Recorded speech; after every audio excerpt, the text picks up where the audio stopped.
सभी प्यारे साथियों को नमस्कार। कैसे हैं आप सभी? गुड आफ्टरनून, झूले झूले और सभी को बहुत सारा प्यार। तो सभी हो जाएंगे तैयार, फिर स्टार्ट करते हैं आज के सेशन को बिना किसी देरी के। और आप जानते ही हो हम पर्यावरण पढ़ते हैं। ठीक है भाई, आ जाएं। सभी का बहुत बहुत स्वागत है। हाँ भाई, बच्चों, ओ बुड्ढो, बच्चे रहे नहीं हो तुम। चलो बताएं।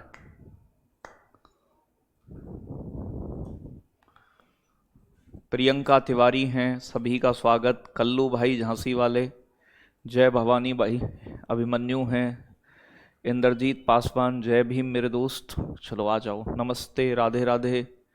एक बार ज़रा स्क्रॉल कर दीजिएगा। बहुत बहुत सुंदर मेरे बच्चों, कैसे हो आप सभी? कंचन हैं, पलक हैं, हाँ जी, प्रिया हैं, प्रतीक्षा हैं।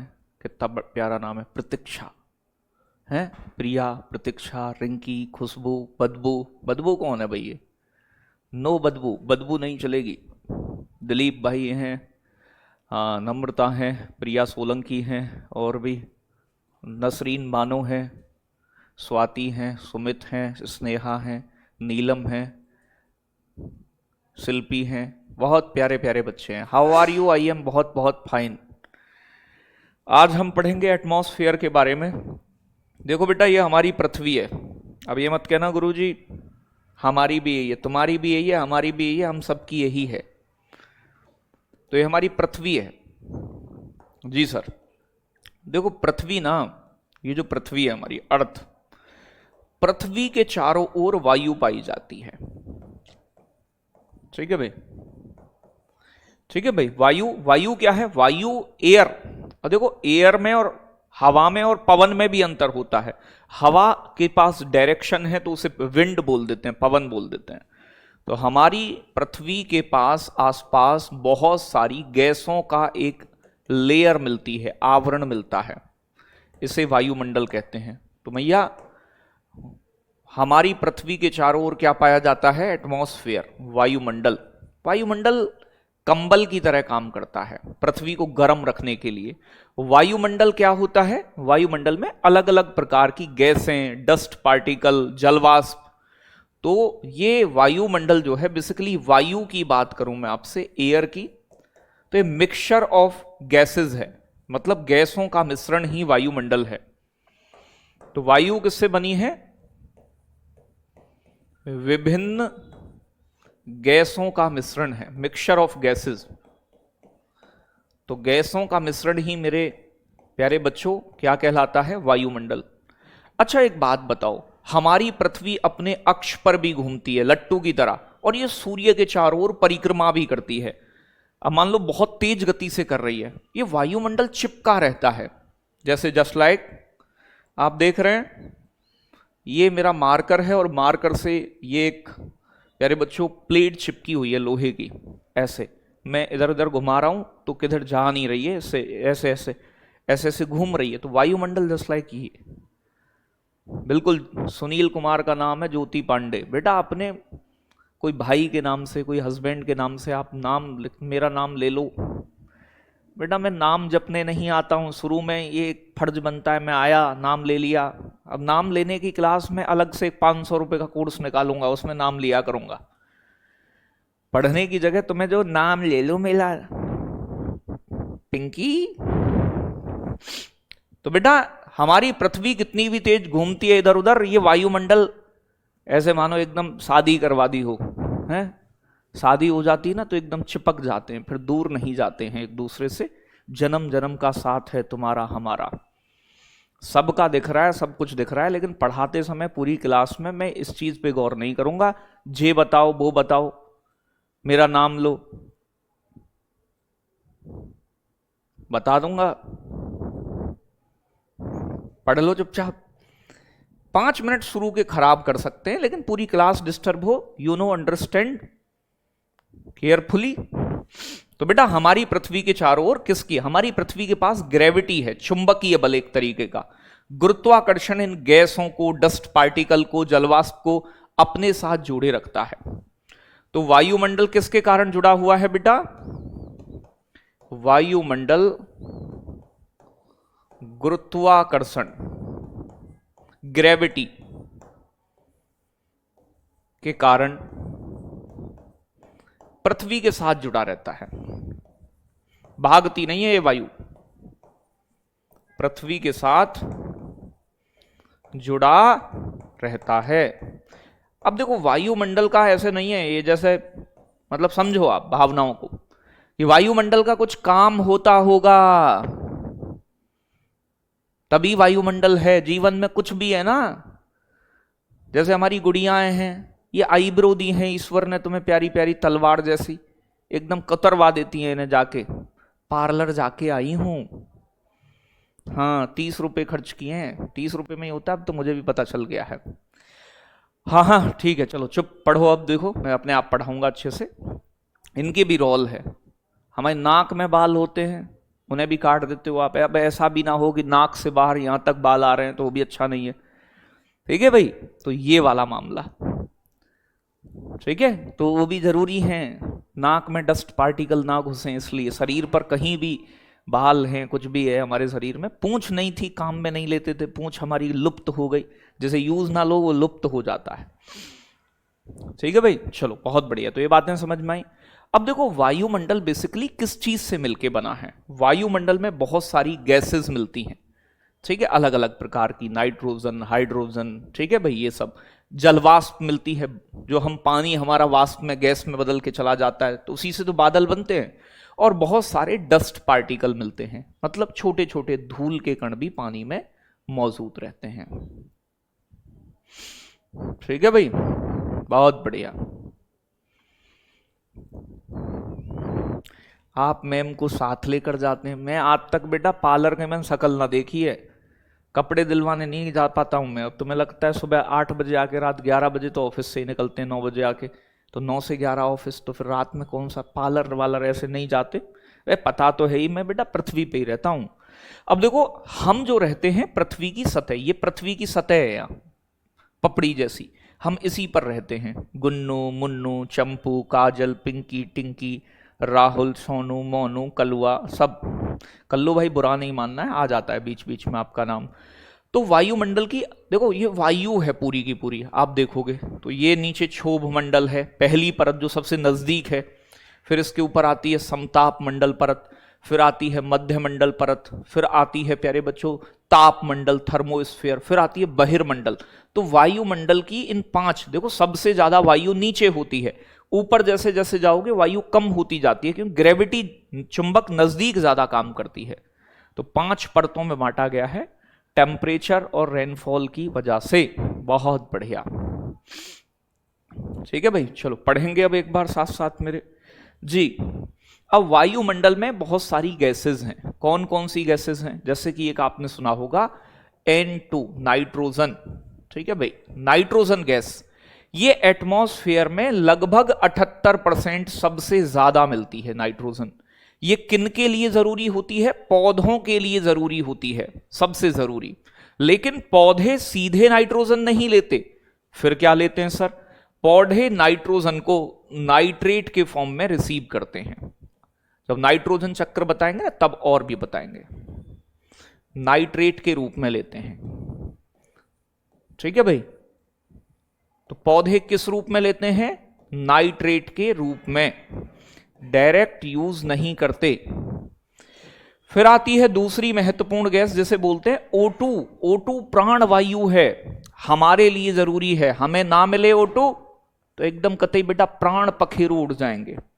तो ये 20.95 लगभग 21% पाई जाती है। एक बच्चा कह रहा है ये कौन सी क्लास है, देवी इस पे लिखा है पर्यावरण की क्लास है। तो बेटा इसे जीवन दायिनी गैस भी बोलते हैं, क्योंकि ये हमारे सांस लेने के लिए, और किसी चीज को आग जो लगती है ना बेटा, कुछ गुड़ियाएं तो हमारी ऐसी होती हैं जो बातों से आग लगा दें, लेकिन आग लगाने के लिए वास्तव में एक आग लगती है बेटा, राड़ करवा देना, लड़ाई, ठीक है भाई। तो मेरे कहने का मतलब यह है कि ऑक्सीजन गैस जब माचिस जलाते हो आग लगाते हैं ना, उसके लिए अगर ऑक्सीजन नहीं है तो आग नहीं लगेगी। समझ गए? तो एक तो ये हमारे शरीर के लिए जरूरी है, ये हम सांस लेते हैं तो उसमें जरूरत पड़ती है, ठीक है भाई। साथ के साथ ये किसी चीज को जलाने के लिए, आग जलाने के लिए ऑक्सीजन अवेलेबल नहीं है तो आग नहीं जलेगी। एक होती है argon gas, A R Rahman. Argon gas 0.93% मिलती है। ये सबसे ज्यादा पाए जाने वाली अक्रिय गैस है। अक्रिय गैस कैसी होती है बेटा? इन्हें नोबेल गैस भी कहते हैं। इन्हें किसी से मतलब नहीं है, किसी घर में आग लगो कुछ भी हो, या अकेले एकदम सिंगल मजे में रहती हैं, किसी दूसरे के साथ रिएक्शन नहीं करती हैं। आप बहुत गुस्सा होते हो। हाँ बेटा, मैं भाला लेकर आता हूं, मैंने कई बार भाला छुपा दिया है आपके। गुस्सा होते हैं हम। शहद लेके आया करूं बेटा रोज। गुच्छा करते हैं इन पे हमने, गुच्छा नहीं कर रहे हैं, फुल प्याल कर रहे हैं। फिर आती है CO2 gas, carbon dioxide. Carbon dioxide जो है CO2, ये कम मिलती है, थोड़ी है, आर्गन से भी थोड़ी, 0.036%। तो 0.03 तक याद रखो, बहुत है। ये पौधों के लिए जरूरी है, फोटोसिंथेसिस के लिए। पेड़ पौधे इसी को तो इस्तेमाल करते हैं। सर बताएं, नोट्स बना लें, तुम्हारी मर्जी है, तुम्हें बनाना है ठीक है, PDF मिलती है, इससे रिवीजन कर लो जैसे तुम्हें अच्छा लगे। तुम्हें नहीं बनाने नोट्स, बिल्कुल मत बनाओ, याद होना चाहिए, समझ आना चाहिए, बस 2 बात है। क्लियर? क्लियर? क्लियर रजिया बेटा लाली। ये एक ग्रीन हाउस गैस भी है जो कंबल की तरह काम करती है, मतलब पृथ्वी को गर्म रखने का काम करती है।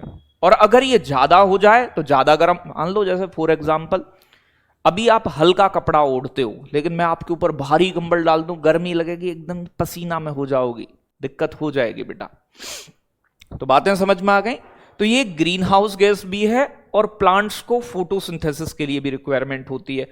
अगर ये ज्यादा बढ़ जाए एटमॉस्फेयर में CO2, तो पृथ्वी गर्म हो जाएगी, भभक जाएगी, क्लाइमेट चेंज कर देगी, पृथ्वी के ग्लेशियर पिघल जाएंगे। पढ़ाएंगे आगे ग्लोबल वार्मिंग, लेकिन अभी इन गैसेस का क्या उपयोगी है, ये चीज जरूरी है। ठीक है भाई? तो बातें समझ में आ गई? तो ये तो कुछ गैस मिलती हैं जो मुख्य गैस हैं बड़ी मात्रा में। इससे अलग आप जानते हैं एटमॉस्फेयर में जलवाष्प भी मिलता है। अरे पानी जब भाप बन के उड़ जाए, बारिश हुई, पानी गायब, कहां गया? जलवाष्प गैस में बदल के वायुमंडल में चला गया, फिर संघनन होगा, फिर बारिश होगी, बादल बनेंगे। ठीक है भाई? तो ये वाला मामला है। आप सबसे मैं बहुत प्रेम करता हूं, आप मेरे छोटे बड़े बहन भाई हैं सभी, लेकिन ऐसे गुस्सा वुस्सा नहीं करते हैं हम, वो जस्ट किडिंग वाला मामला है। ठीक है? तो एटमॉस्फेयर में प्यारे बच्चों ये अलग अलग जगह अलग अलग 4% तक अधिकतम जलवाष्प मिलती है। भूमध्य रेखा से लेकर ध्रुवों की ओर जाने पर जलवाष्प घटती है। क्यों? क्योंकि तापमान घटता है। जहां ज्यादा तापमान होगा वहां वाष्पीकरण ज्यादा होता है। 0 डिग्री पर ज्यादा टेम्परेचर होता है। ठीक है भाई? तो 0 डिग्री का टेम्परेचर हाई, तो यहां पर वेपर भी ज्यादा होता है, वाष्प भी ज्यादा बनती है। ध्रुवों पर प्यारे बच्चों टेम्परेचर कम होता है, पोल्स पर पृथ्वी के, तो यहां पर वेपर भी कम होता है, जलवाष्प भी कम बनती है। तो प्यारे बच्चों ये बारिश जो होती है ये भी जलवाष्प के कारण होती है, बादल बनते हैं, कोहरा होता है, ये सभी चीजें जलवाष्प से ही होती हैं। अगर जलवाष्प ना हो, नमी ना हो, आर्द्रता ना हो, इसे ही नमी आर्द्रता भी कहते हैं, तो बारिश ना हो। और अगर बारिश ना हो तो वो भी ना हो। अगर वो हो और बारिश हो जाए तो फिर दोनों चीजें कितनी अच्छी हो जाएं।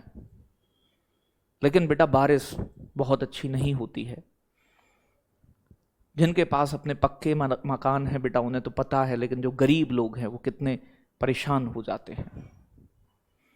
ठीक है बेटा? तन्वी आप खाइएगा। आगे बात करें डस्ट पार्टिकल। हमारे वायुमंडल में और हमारे दिल्ली NCR में तो धूल ही धूल है बेटा, और कुछ है ही नहीं।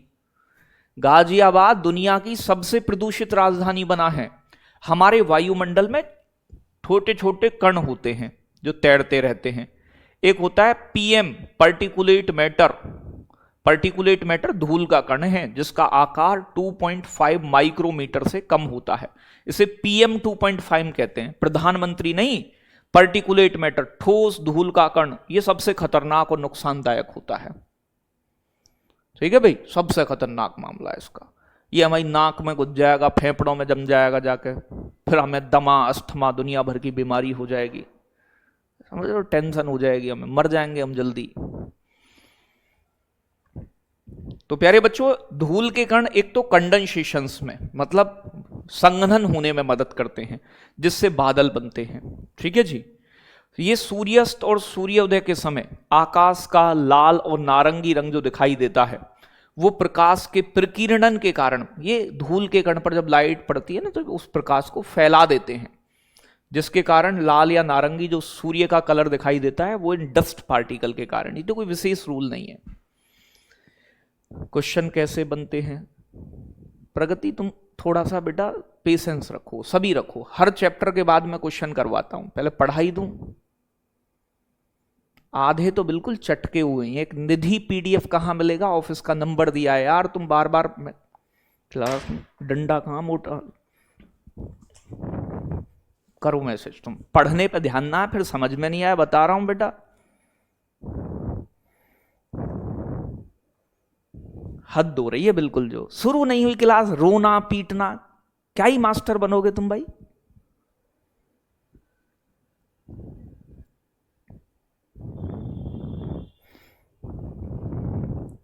समझो पहले, जब मैं पढ़ा दूं कोई चीज ना बताऊं तो बोलो आगे।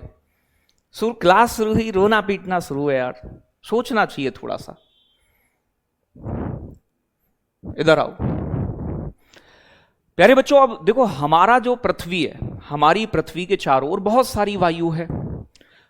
क्या हर जगह पृथ्वी पर एक जैसा तापमान मिलता है? नहीं। जैसे आप पृथ्वी से दूर जाओगे तो दूरी के साथ साथ, ऊंचाई के साथ साथ तापमान बदलता है। टेम्परेचर, तो टेम्परेचर में और प्यारे बच्चों जो घनत्व होता है, घनत्व का मतलब कहीं वायु ज्यादा है, कहीं कम है। देखो, चुंबक ज्यादा काम करती है पृथ्वी के नजदीक, तो ज्यादा वायु होती है नजदीक। जैसे जैसे आप पृथ्वी से दूर जाओगे वैसे वैसे वायु कम होने लगती है, तापमान में बदलाव आता है। तो इसी आधार पर हमने जो वायु पाई जाती है पृथ्वी के चारों ओर, उसे अलग अलग 5 परतों में बांटा हुआ है। कितनी परत में बांटा है बेटा? 5 परत में, 5 लेयर्स में हमने अपने आप बांट लिया खुद से, ऐसे कोई बांटने नहीं आया। ठीक है भाई, चलो बहुत बढ़िया। धमकाना पड़ता है तुम्हें, मानते नहीं हो तुम, दिक्कत ये है। अब देखो, यहां जैसे पृथ्वी है हमारी, हम तो यहां रहते हैं पृथ्वी की सतह पर। यहां से ये पूरी की पूरी आपकी अर्थ है, पृथ्वी है जी सर। ठीक है जी। फिर इसके बाद प्यारे बच्चों, ये तो हो गई पृथ्वी। वायुमंडल की अलग अलग परतें मिलती हैं, परतें। जैसे एक परत सबसे पास वाली पृथ्वी के, जी सर, उस पास वाली को बोलते हैं, जो पड़ोसन है हमारी नजदीक, जिसमें हम रहते हैं। ठीक है भाई, एक पास वाली हुई, फिर एक इससे थोड़ा सा और दूर मिलेगी।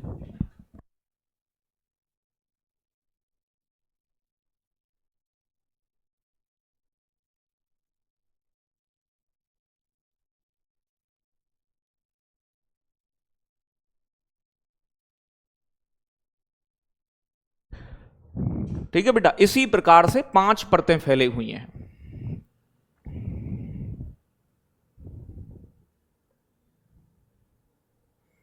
ठीक है भाई, तो ये परतों का जाल है, इसे ही बोलते हैं इंद्रजाल। ठीक है भाई, जैसे पहली वाली परत जो सबसे नजदीक होती है, इसे कहते हैं क्षोभ मंडल। फिर दूसरी वाली जो परत होती है, इसे बोलते हैं समताप मंडल। फिर बीच वाली परत जो होती है, बीच में मतलब मध्य में, मध्य मंडल। फिर आती है ताप मंडल। देखो, ताप मंडल को ही आयनोस्फीयर भी कहा जाता है। ठीक है भाई। और प्यारे बच्चों, फिर आती है इसके बाद में बहिर्मंडल।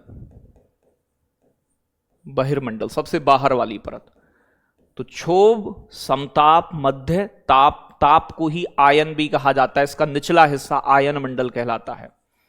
तो ये 5 परत हैं ऐसे सीक्वेंस में, नंबर 1, 2, 3, 4, 5। जैसे सबसे ज्यादा वायु कहां मिलेगी? पृथ्वी के पास वाली परत में, क्योंकि ये चुंबक ज्यादा काम करेगी ना इधर। कहते ना, मैं तेरी ओर खिंचा चला आता हूं, ऐसे गाने वाने भी सुने होंगे। तो पृथ्वी खींचती है वायु को अपनी ओर। जैसे आप किताबों का एक ऐसे करके मतलब बंडल बना लो, तो सबसे ज्यादा जो वजन होगा वो नीचे वाली किताब पर होगा, इसी प्रकार से। ठीक है भाई, तो बातें क्लियर हुई बेटा? ये वाला मामला है। अब अगर मैं बात करूं सबसे निचली वाली जो परत होती है, ये प्यारे बच्चों यहां पृथ्वी के ध्रुव होते हैं। ये नॉर्थ पोल है, ये साउथ पोल है। तो ये नॉर्थ पोल साउथ पोल से तो 8 किलोमीटर ऊंची होती है, क्योंकि ध्रुव ऊंचे होते हैं, ऊपर होते हैं, 8 किलोमीटर। और ये इक्वेटर जो पृथ्वी के बीच से गुजरती है, यहां से 18 किलोमीटर तक ऊंची होती है। 18 किलोमीटर, ये सबसे निचली परत है। इसी में हम रहते हैं, इसी में बादल बनते हैं, इसी में प्यारे बच्चों बारिश होती है, इधर कोहरा होता है, ये सारी चीज इधर ही होती है। ठीक है भाई, तो बातें समझ आ रही हैं? इसी परत में सब होता है।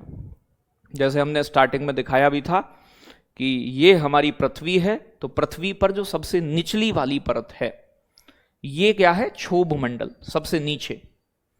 इसकी औसत ऊंचाई एवरेज ये 12 से 13 किलोमीटर ऊंची होती है। और प्यारे बच्चों ये ध्रुवों पर 8 किलोमीटर, और इसी में बादल बारिश सब कुछ। इसमें ऊंचाई पर जैसे आप ऊपर जाते हैं वैसे ही तापमान कम होता है, और 165 मीटर की ऊंचाई पर जैसे ही आप गए तो तापमान 1 डिग्री कम हो जाता है प्रति 165 मीटर ऊंचाई पर जाने पर। तो वही चीज हम बता रहे हैं कि क्षोभ मंडल जो है ये पृथ्वी से ध्रुवों पर 8 किलोमीटर ऊपर और इक्वेटर से 18 किलोमीटर ऊपर है। और इसकी जो औसत ऊंचाई पूछ ले, औसत मतलब एवरेज, तो मेरे प्यारे गुड्डा गुड़ियाओ, मेरे शहद से मीठे बाल को, औसत ऊंचाई इसकी 13 किलोमीटर होती है। इसकी विशेषता क्या है, कैरेक्टरिस्टिक्स क्या है? यहां पर वेदर इवेंट्स होते हैं। वेदर इवेंट्स मतलब बादल, बारिश, आंधी, तूफान, बिजली चमकना, बिजली कड़कना, ये सब चीजें।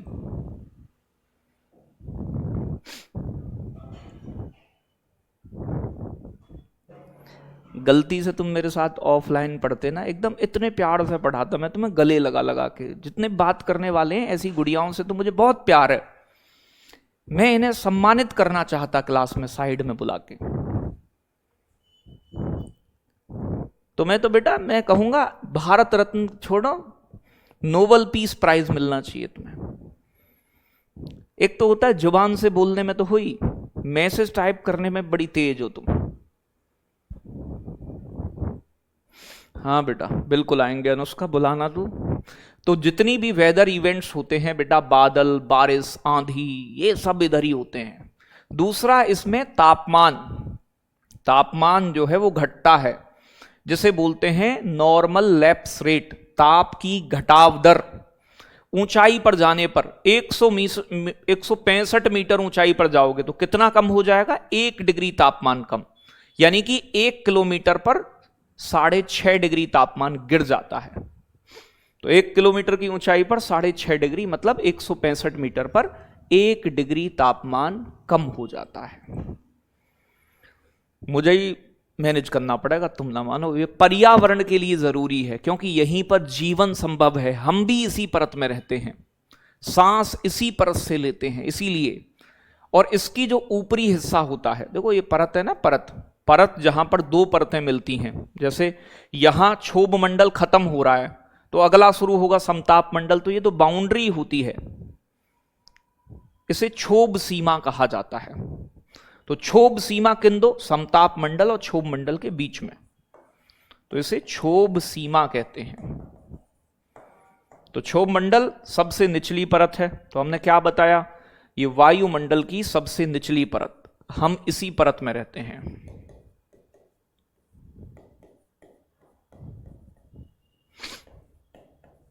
सबसे निचली परत यही है। कोई दिक्कत इस बात में? सबसे नीचे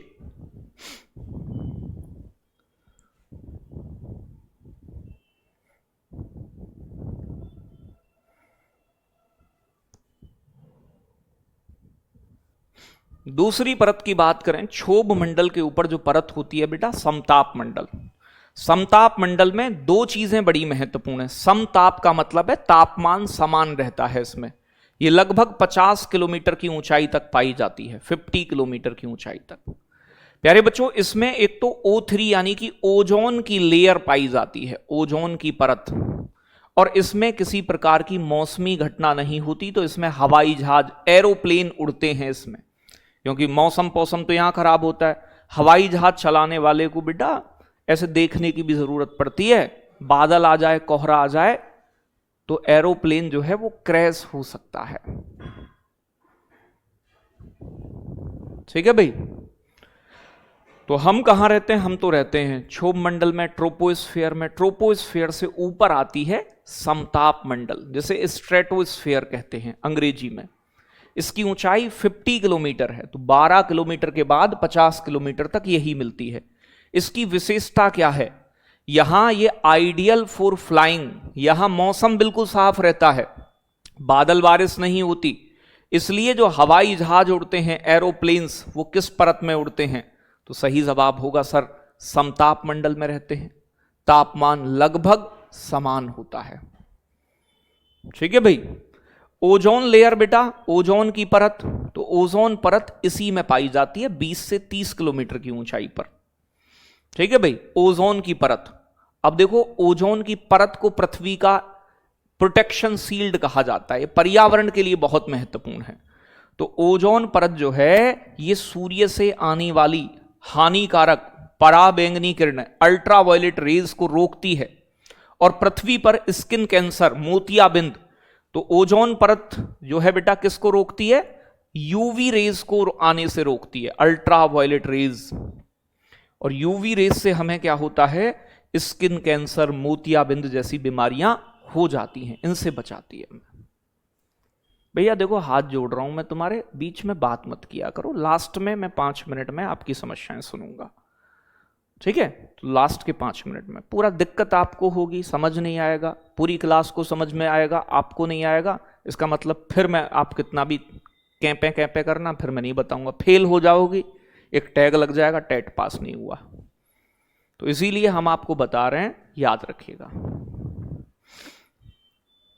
सर मौसम खराब होने पर फ्लाइट कैंसिल। बेटा कई बार ऐसा होता है ना कि उड़ान भरने के समय भी तो तुम्हें क्षोभ मंडल से समताप मंडल में जाना होगा, तो मौसम खराब, चक्रवात, आंधी ये आती है ना, तो इस समय फ्लाइट कैंसिल कर देते हैं। ऐसे थोड़ी ना कि हवाई जहाज केवल वहीं लटके रहते हैं समताप मंडल में, उन्हें नीचे उतरना भी होता है, लैंड करना, टेक ऑफ करना, ये सारी चीजें। बातें क्लियर? अब आगे देखते हैं। तो ये वाला मामला है। अब देखो थोड़ा ओजोन परत के बारे में जानते हैं। ओजोन ऑक्सीजन के 3 एटम से मिलकर बनती है। भाई ये ऑक्सीजन का एक एटम है, एक परमाणु है, 3 परमाणु ऐसे मिल जाएंगे तो ये बन जाएगी O3। तो ओजोन का फॉर्मूला होता है O3, 3 एटम्स। प्यारे बच्चों, ये हल्के नीले रंग की होती है और एक तीखी गंध होती है, इसकी अलग प्रकार की गंध, स्मेल आती है इसमें से। ये कहां मिलती है? तो 90% जो ओजोन है एटमॉस्फेयर में, वो समताप मंडल में मिलती है। लगभग 15 से 35 किलोमीटर की ऊंचाई पर 90%। तो पृथ्वी के वायुमंडल में जितनी भी ओजोन है उसका 90%। और 10% कहां मिलती है? तो 10% मिलती है क्षोभ मंडल में। देखो एक चीज याद रखो, अगर ओजोन गैस क्षोभ मंडल में है तो यह हमारे लिए नुकसानदायक है, अगर यह समताप मंडल में है तो यह हमारे लिए फायदेमंद है। क्यों?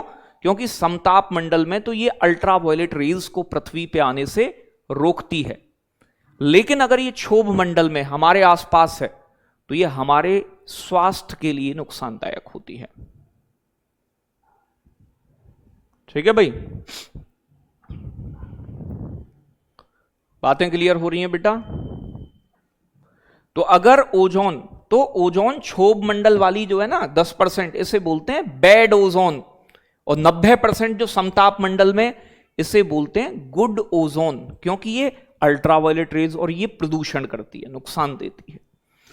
तो बेटा गुड ओजोन क्या है? अच्छी ओजोन जो स्ट्रेटोस्फीयर में मिलती है 90%, क्योंकि ये सूर्य की हानिकारक अल्ट्रावायलेट रेज यूवीवी और यूवीसी, देखो ये यूवीसी है ना, अल्ट्रावायलेट सी, ये सबसे ज्यादा हानिकारक होती है। ठीक है, पेपर में पूछा गया है एक बार कौन सी, तो इनके भी टाइप होते हैं ए बी सी। सबसे खतरनाक अल्ट्रावायलेट रे सी होती है, सबसे खतरनाक। प्यारे बच्चों, बैड ओजोन, बुरी ओजोन कौन सी है? जो क्षोभ मंडल में मिलती है, पृथ्वी के नजदीक। यहां एक ये पॉल्यूटेंट की तरह काम करती है और ग्रीन हाउस गैस भी है, पृथ्वी के तापमान को बढ़ाती है। और ये स्मॉग होता है ना, स्मॉग धुंध बन जाती है, सांस की बीमारी कर देती है। तो स्मॉग क्या होता है? स्मॉग होता है, आगे चल के पढ़ेंगे हर चीज को डिटेल में, जब धुआं और कोहरा मिल जाए तो धुंध बन जाए। और स्मॉग के निर्माण के लिए भी ओजोन जिम्मेदार होती है। अगर ये यहां मौजूद है तो फिर इसका मतलब दिक्कत है। इस चैप्टर से जरूर प्रश्न आता है, देखो हर जगह से आएगा। सिलेबस थोड़ा बड़ा है, कठिन नहीं है, बड़ा है थोड़ा सा, बहुत प्यार से कंप्लीट करवाएंगे सारी चीजों को। एक बार पढ़ लोगे, कोई सा भी एग्जाम दोगे पर्यावरण का, सीटेट का छोड़कर, वहां काम आएगा सारा पर्यावरण। ठीक है भाई। ओजोन परत को मापते कैसे हैं? बेटा मोटाई मापी जाती है, मोटाई। अब बेटा ये मोटाई किस से मापी जाती है, तो उसकी यूनिट क्या है? ओजोन परत की मोटाई को मापने के लिए डॉब्सन यूनिट का, डीयू बोलते हैं शॉर्ट में, से डीयू यूनिट में मापते हैं। अगर देखो ओजोन की जो मोटाई है पृथ्वी पर वो 300 डीयू सामान्य है, ये सामान्य है। लेकिन अगर ओजोन परत की मोटाई ये पतली हो जाए, 220 डीयू हो जाए, तो इसे, या इससे कम हो जाए, 220 से कम आ गई, तो इसे ओजोन छिद्र कहते हैं। तो किस यूनिट से मापा जाता है ओजोन परत की मोटाई? डॉब्सन इकाई से। सामान्य कितनी होती है? 300 डॉब्सन। अगर 220 से कम हो गई तो मतलब ऐसा नहीं है ओजोन परत में जाकर किसी ने पेंसिल घुसा दी, कागज में छेद कर दिया। ओजोन परत की रिक्तीकरण या छिद्र होने का मतलब है कि ओजोन परत की थिकनेस, मोटाई का कम होना। अब मोटाई कम करती हैं कुछ गैसें। अब मैं पूछूं बेटा, ये तो हो गई यूनिट।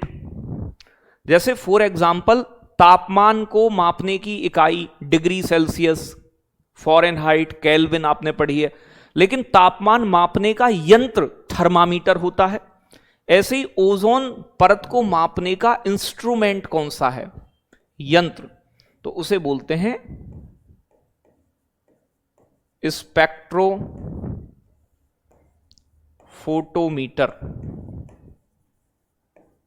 स्पेक्ट्रोफोटोमीटर यंत्र होता है ओजोन परत की मोटाई को मापने का। ठीक है भाई। नहीं बेटा, जेटेट का बैच नहीं आ पाएगा, इसमें बेटा पेडागोजी नहीं होती है। पेडागोजी का कभी एक आध क्वेश्चन आता है तो बेसिक बेसिक बता दूंगा 2 क्लास में, बस बहुत है। सर ओजोन दिखती है बेटा, गैस कभी दिखती है मोहिनी? अब हमारे आसपास ओजोन घूम रही है, हमें कहीं पता कहाँ है ओजोन, हमें तो ऑक्सीजन भी नहीं दिखती। तो स्पेक्ट्रोफोटोमीटर कहा जाता है इसे। बेटा मैथ्स वाले सर आज यहाँ आए हुए थे ना प्रोग्राम में, घर गए तो रास्ते में थे, आज नहीं ले पाए, कल अपने समय पर होगी क्लास। ठीक है भाई।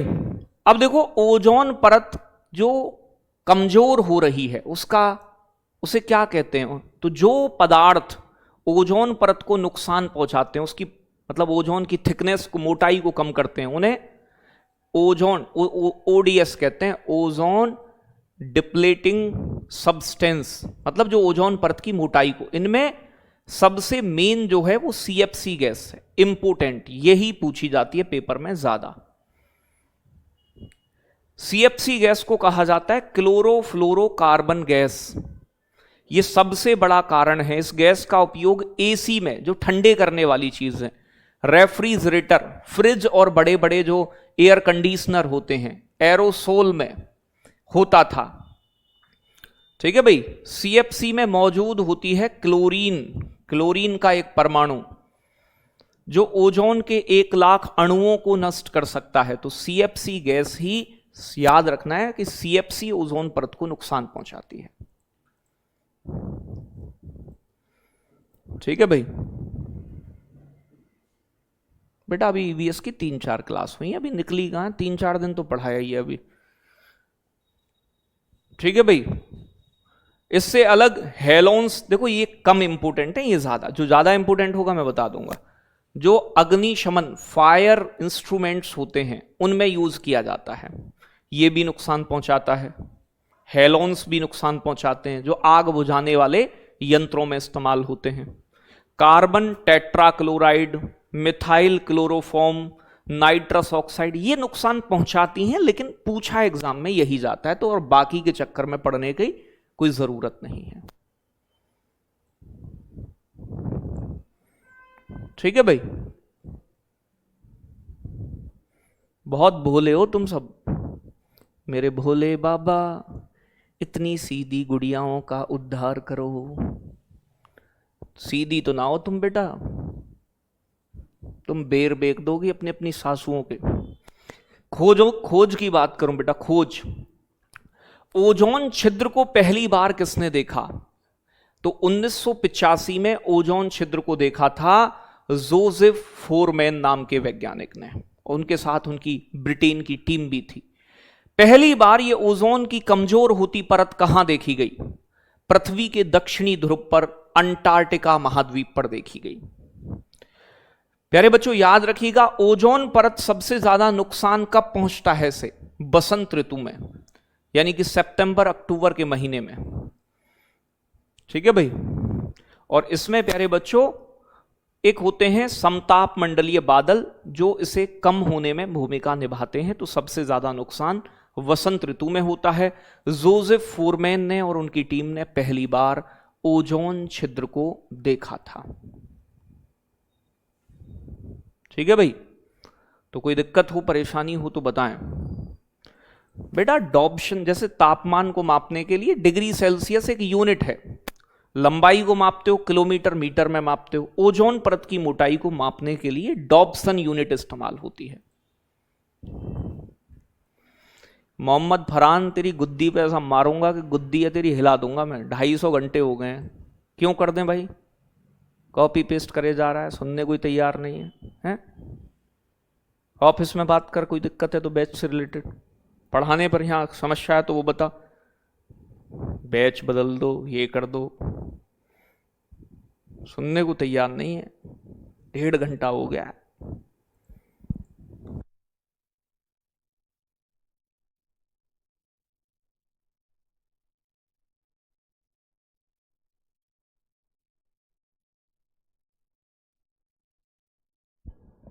ठीक है भाई, तो बेटा देखो दो चीजें, अगर एग्जाम में यह पूछा जाए कि ओजोन परत की खोज कब हुई,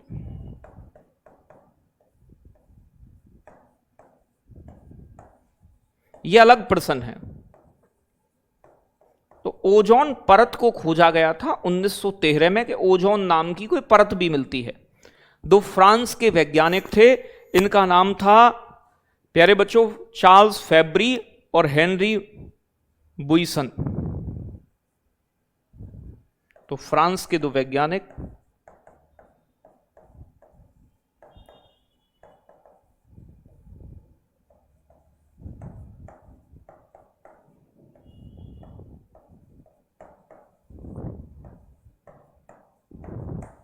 हेनरी बुइसन,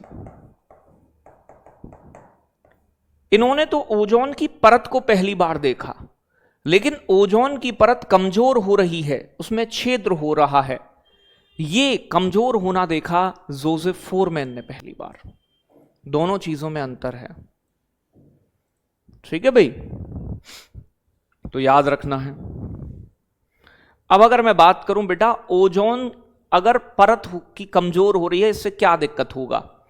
देखो देखो, ऑस्ट्रेलिया की भेड़ अंधी हो गई है, किसके कारण? अल्ट्रावायलेट रेज, पराबैंगनी विकिरण।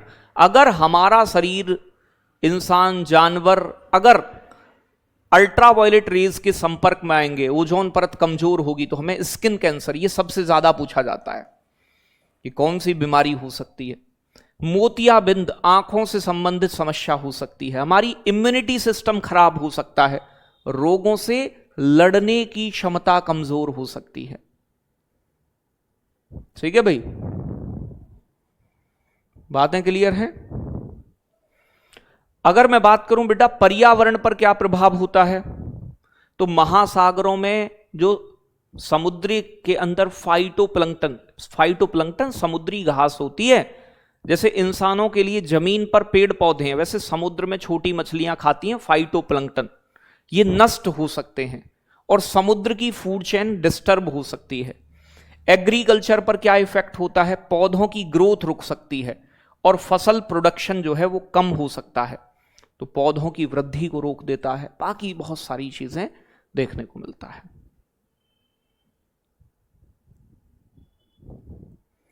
हाँ बेटा, CO2 और O3 दोनों ग्रीन हाउस गैस बेसिकली 7-8 हैं टोटल मिला के।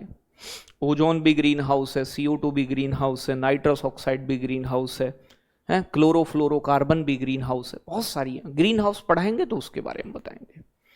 तो इम्यूनिटी सिस्टम को कमजोर करती है, मोतियाबिंद कर देती है, प्लांट्स की ग्रोथ को रोक देती है अल्ट्रावायलेट रेज। इसके लिए हमने समझौता भी किया है। तो पहले ओजोन परत को नुकसान पहुंचाने वाली चीजों को रोकने के लिए एक वियना कन्वेंशन हुआ था 1985 में। यह ओजोन परत के संरक्षण के लिए पहला इंटरनेशनल कन्वेंशन था, समझौता था।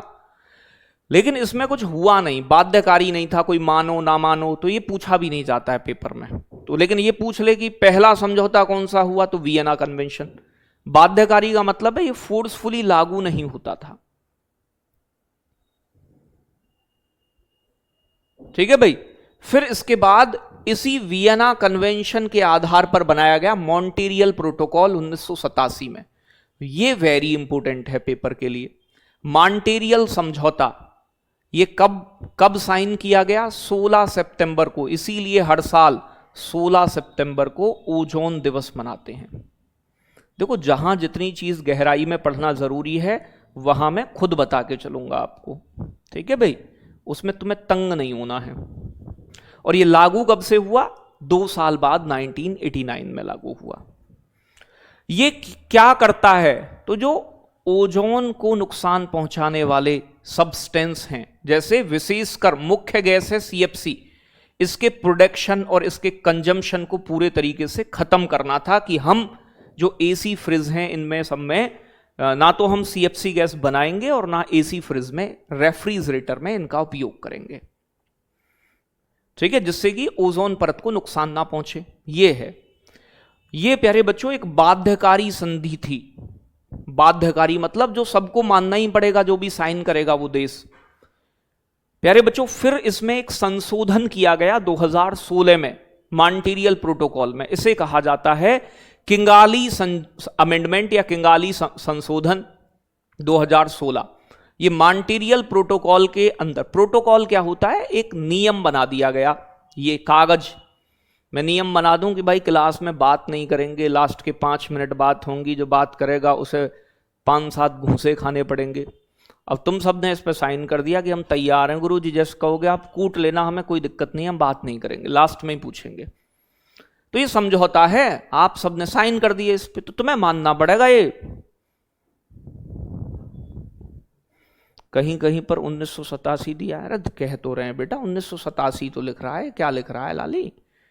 मॉन्ट्रियल प्रोटोकॉल साइन की के लिए खोली गई, पहले साइन होंगे फिर लागू होगी, जब सब देश स्वीकार कर लेंगे उसे। 2 साल में साइन की, फिर लागू कर दी गई। फिर किंगाली समझौते में क्या हुआ, देखो मॉन्ट्रियल समझौते में तो केवल CFC पर प्रतिबंध लगाए गए। बाद में एक और गैस है HFC, हाइड्रोफ्लोरोकार्बन, इसको भी कम करने का लक्ष्य रखा गया। ठीक है भाई, तो ये भी इसमें शामिल कर दी गई। तो ये ज्यादा ओजोन को नुकसान नहीं पहुंचाती, ज्यादा थोड़ा पहुंचाती है, लेकिन ये ग्लोबल वार्मिंग करती है भयंकर रूप से। तो HFC को भी प्रतिबंधित कर दिया। बहुत बढ़िया। तो बेटा जो चीज नुकसान पहुंचा रही है, मान लो फॉर एग्जांपल मेरे शरीर को जंक फूड जो है, पिज्जा बर्गर, ये नुकसान पहुंचा रहे हैं, तो मैंने खाने बंद कर दिए क्योंकि नुकसान पहुंचा रहे हैं, बीमारी होंगी, दिक्कत होंगी। नोट्स सब लिखना, सब मत लिखे बेटा, एक लाइन लिख दे वायुमंडल और दूसरी लाइन लिख दो बस वायुमंडल होता है पृथ्वी पर, बाकी मत लिखो कुछ भी, तुम्हारा बस ना चले। नहीं तो यूं कह दो गुरुजी हमारा तो हाथ दुखता है, आप ही हमारे घर आके ना नोट्स बना दे करो साफ साफ। तो बेटा पहले वियना समझौता हुआ, वो एक बाध्यकारी नहीं था 1985 में। फिर 1987 में मॉन्ट्रियल प्रोटोकॉल हुआ, मॉन्ट्रियल कनाडा के अंदर ये समझौता साइन किया गया। तो मॉन्ट्रियल कहां पड़ता है? कनाडा के अंदर, कनाडा मॉन्ट्रियल में हुआ था। उसमें सीएफसी गैस को प्रतिबंधित कर दिया कि सीएफसी का यूज नहीं करेंगे, ये नुकसान पहुंचा रही है ओजोन को। किंगाली, अब ये समझौता हुआ, मान लो 10 मुक्के खाने हैं तुम्हें पहले मॉन्ट्रियल में, हमें लगा कि भाई बालक मान नहीं रहे हैं, अब भी दिक्कत चल रही है, हमने इसमें क्या कहा, एक लाइन और जोड़ दी कि अब एचएफसी गैस भी नुकसान देती है, इसे भी बैन करो, इसे भी यूज नहीं करेंगे हम। बस मैं तो बहुत खाती हूं सर जी। नहीं बेटा तू तो बहुत कमजोर है लाली ममता, समझ गई प्रिया? तो एक लाइन और जोड़ दी कि भाई एचएफसी भी यूज नहीं करेंगे, बस मामला खत्म। हाँ जी, तो कैसे हैं मेरे बच्चे? अब देखो थोड़ा थोड़ा सा है, ये बहुत कम, इनमें कोई भयंकर बात नहीं है। फिर आता है मध्य मंडल परत, ये बीच की परत है, बीच, मध्य मतलब बीच की, बीच की परत है मध्य मंडल। इसकी जो ऊंचाई है 50 किलोमीटर, क्योंकि समताप मंडल 50 किलोमीटर तक है, तो 50 से 80 किलोमीटर ऊंचाई तक पाई जाती है। ये हमारी पृथ्वी की सबसे ठंडी परत है वायुमंडल की, यहां -100 डिग्री तक टेम्परेचर चला जाता है। ठीक है भाई, तो याद रखिएगा। यहीं पर प्यारे बच्चों बर्निंग ऑफ मेट्योर्स, उल्का पिंड जानते हो आप, जिन्हें देखकर आप विश मांगते हो, काश वो मुझे मिल जाएं, काश मेरी नौकरी लग जाए, काश किसी की तबीयत खराब है तो वो ठीक हो जाए। टूटता तारा भी कहते हैं उल्का पिंडों को, शूटिंग स्टार, टूटता तारा। तो ये जो बेसिकली पत्थर के होते हैं, ठीक है, चट्टान के बने होते हैं उल्का पिंड, कई बार ये पृथ्वी के पास आ जाते हैं, तो वायु के घर्षण के कारण जलने लगते हैं और जलकर नष्ट हो जाते हैं। किसके कारण होते हैं? फ्रिक्शन, हवा का घर्षण। अगर आपको मैं ऊपर जहाज में ले जाकर नीचे छोड़ दूं तो हवा अपना घर्षण लगाती है। तो दो बातें, अब कौन सी? अब बेटा अलग अलग गैसें, एक R15 यूज होती है, फ्रीऑन गैस यूज की जाती है, तो अब अलग अलग गैसेस यूज होती हैं, गैसों का कॉम्बिनेशन एसी फ्रिज में। ठीक है भाई, बातें क्लियर हैं मेरे बच्चे? तो उल्का पिंड इधर आकर नष्ट हो जाते हैं, जो चट्टानों के बने होते हैं हवा के घर्षण के कारण, और ये सबसे ठंडी परत है। फिर 80 किलोमीटर से लेकर प्यारे बच्चों 400 किलोमीटर की ऊंचाई तक लगभग फिर मिलती है बाह्य वायुमंडल, जिसे हम थर्मोस्फेयर या आयनोस्फेयर कहते हैं। बेसिकली ये पूरी, मान लो ये इतनी मोटी परत 80 किलोमीटर से शुरू होकर 400 किलोमीटर तक जाती है, इसे ही प्यारे बच्चों हम थर्मोस्फेयर कहते हैं। लेकिन इसका जो निचला हिस्सा है, इसमें धन आयन की, पॉजिटिव आयंस की अधिकता होती है, तो इसका निचला हिस्सा ही आयन मंडल कहलाता है, थर्मोस्फेयर का निचले हिस्से को आयन मंडल।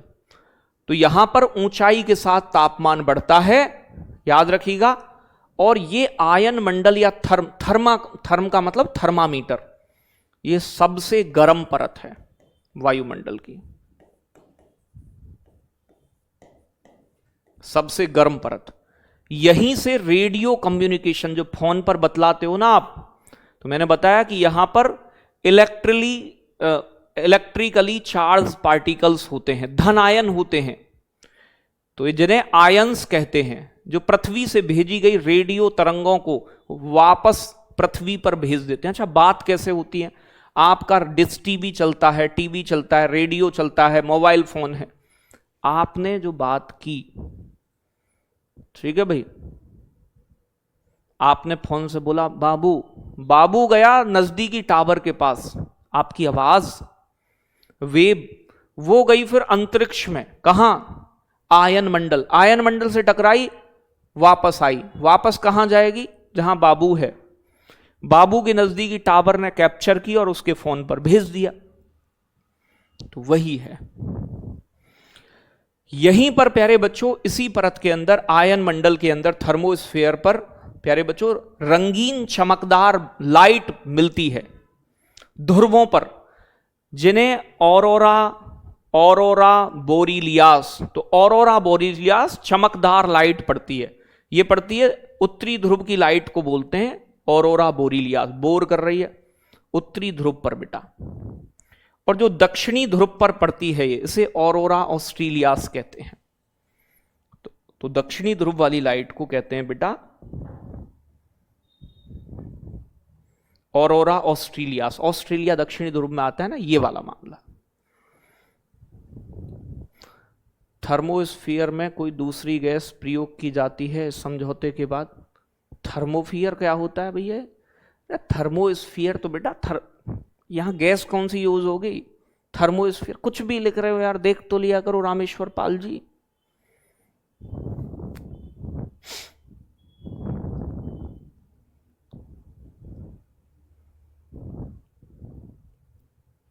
फिर आती है सबसे बाहरी परत, 400 किलोमीटर से लेकर इसे लगभग 1000 किलोमीटर तक माना जाता है। यह वायुमंडल की सबसे बाहरी परत है, आउटर लेयर है। यहां हवा बहुत पतली, क्योंकि ऊंचाई के साथ हवा जो है, ज्यादा हवा नीचे होती है, तो वायु सबसे ज्यादा क्षोभ मंडल में, सबसे कम वायु मिलती है बहिर्मंडल में। यह मुख्य रूप से सबसे हल्की गैस हाइड्रोजन और हीलियम गैस जो है इसमें पाई जाती है।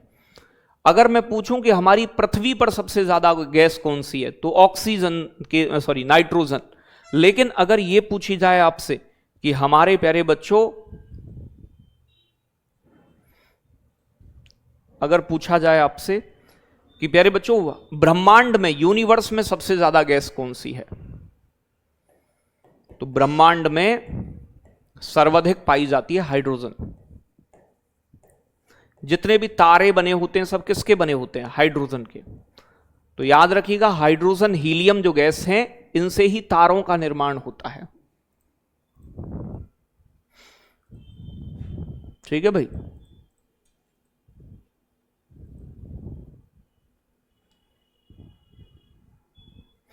तो बातें क्लियर हैं। अब देखो यहां सैटेलाइट वगैरह भी लगाए जाते हैं। हालांकि देखो सैटेलाइट यहां भी लगते हैं बहिर्मंडल में, और सैटेलाइट यहां भी लगते हैं थर्मोस्फीयर में। सैटेलाइट जानते हो, जो पृथ्वी के बारे में जानकारी देते हैं, कम्युनिकेशन, इंटरनेट चलाने में, जीपीएस लोकेशन के लिए मदद करते हैं। अब कुछ क्वेश्चन करा देता हूं, 5 मिनट में टॉपिक पूरा हो गया है, सारी चीजें हो गई। देखो थोड़ा तुम साथ दो, तुम और हम साथ दें, तो फिर साथ ही साथ है, फिर कोई दिक्कत नहीं है। कोई डाउट बचेगा तो यहां से, पृथ्वी के वायुमंडल में CO2 का प्रतिशत कितना है स्पीड में? बेटा बैच लेने से एग्जाम टॉप भी कर लोगे, लेकिन बैच में लेने से मतलब नहीं है, बैच में पढ़ना भी होगा। और तुम क्लास ही ना करो, बैच लेकर रख दिया तुमने, फिर तुमने एग्जाम के टाइम पे 2 दिन खोल लिया, फिर पास नहीं होगे। हाँ तुमने पढ़ा तो उसकी गारंटी है हमारी कि तुम पढ़ोगे तो पक्का है 100% पास होगे। तो 0.03%, लगभग 21% क्या है? ओजोन है, ऑक्सीजन, और ये 78% नाइट्रोजन, और ये आर्गन है 0.9%, और ये इनर्ट गैस है। ये कह रहा है जलवाष्प के संबंध में कौन सा कथन सही है? जलवाष्प मैंने आपको बताया था, जलवाष्प कहां ज्यादा मिलती है? इक्वेटर पे टेम्परेचर हाई तो वेपर भी हाई। ध्रुवों की ओर जाते हो तो तापमान कम होता है और वेपर भी कम होता है, जलवाष्प भी कम होगी। अरे जहां ज्यादा गर्मी होगी, तो ये भूमध्य रेखा से ध्रुवों की ओर बढ़ता है, नहीं भूमध्य रेखा पर, ये भूमध्य रेखा से ध्रुवों की ओर घटता है वेपर। भूमध्य रेखा पर सबसे ज्यादा जलवाष्प मिलती है, इसीलिए डेली बारिश होती है भूमध्य रेखा पर।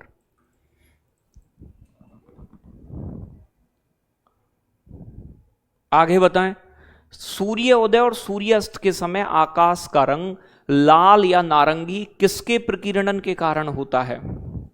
तो आप जानते हैं प्रकीर्णन का मतलब है फैलाव, बिखराव।